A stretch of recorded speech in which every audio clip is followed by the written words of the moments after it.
Nyene icubahiro umukuru w'igihugu c'u Burundi aheje guha umubonano userukira umugambi w'ishiramwe mpuzamakungu ONU ujejwe iterambere PNUD,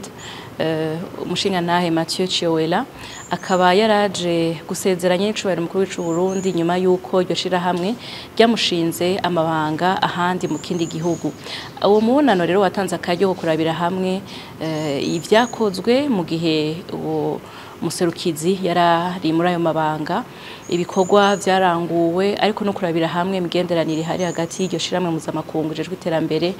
mu Burundi be n'igihugu c'u Burundi. Uwurongoye iryo shirahamwe ubwa mbere yakeje cane umukuru w'igihugu c'u Burundi yaranamushimira kuko igihe cose yarari hano yakoranye neza n'inzego z'igihugu, ari naco gituma yashoboye kurangura imigambi myinshi cane kandi iboneka itanga umwimbu ugaragara.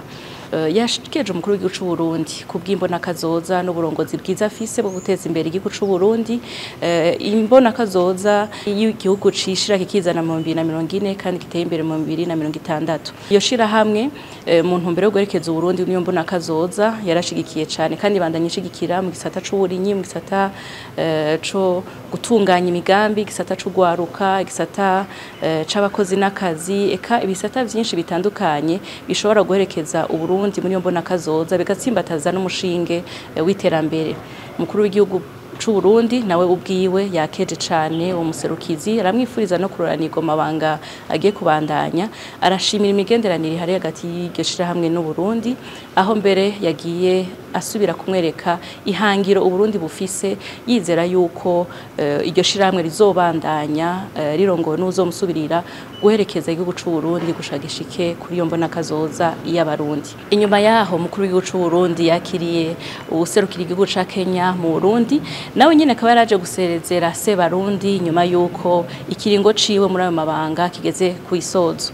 Yashimye imigenderanire ihari hagati y'u Burundi igihugu ca Kenya, imigenderanire yatanze umwimbu kuko ivyo bihugu vyagumye bishigikirana mu bisata bitandukanye, na cane cane ko bisanzwe bisangiye n'inyungu muri wa muryango w'ibihugu vya Afrika y'ubuseruko, eka na wa muryango w'isoko rusangi ibihugu vyo hagati yo mu manuko be na Afrika y'ubuseruko COMESA.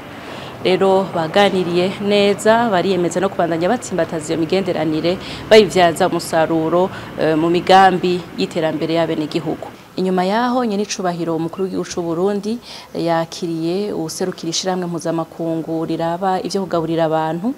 yitwa Jean Noel Gentil. Uwo mushitsi nawe yaraje kuganira na nyicubahiro umukuru w'igihugu c'u Burundi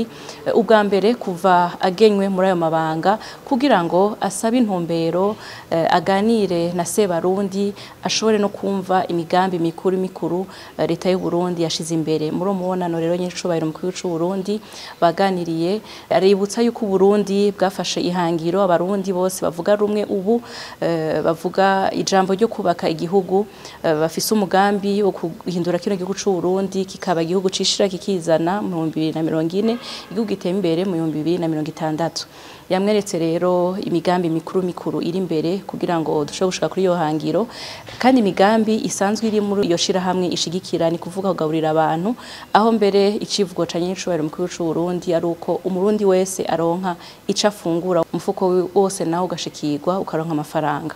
Rero ibagarire kandi no ku mugambi ukomeye cane leta y'u Burundi yashize imbere yo kugaburira abana ku mashuri kugira ngo bashobore kwitaba ivyigwa ku bwinshi, bamenye neza, bige baroraniwe. Uwo mugambi mbere akaba ari umugambi uhetswe na nyicubahiro umutambukanyi wa nyicubahiro umukuru w'igihugu c'u Burundi. Uwo mugambi usanzwe ushigikiwe n'iryo shirahamwe PAM. Baganiye no kuvyerekeye ivyo iryo shirahamwe risanzwe rikora kugira ngo biteze imbere umwimbu, aho cane cane mu gisata c'uburimyi,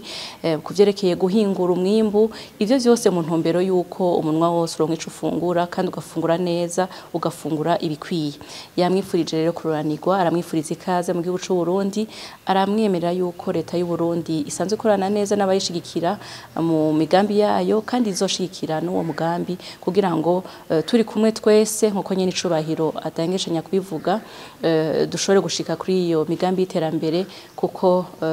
Uburundi inzego za leta n'abashigikira leta bari kumwe bose atana kimwe cozibira iterambere y'igihugu cacu c'u Burundi.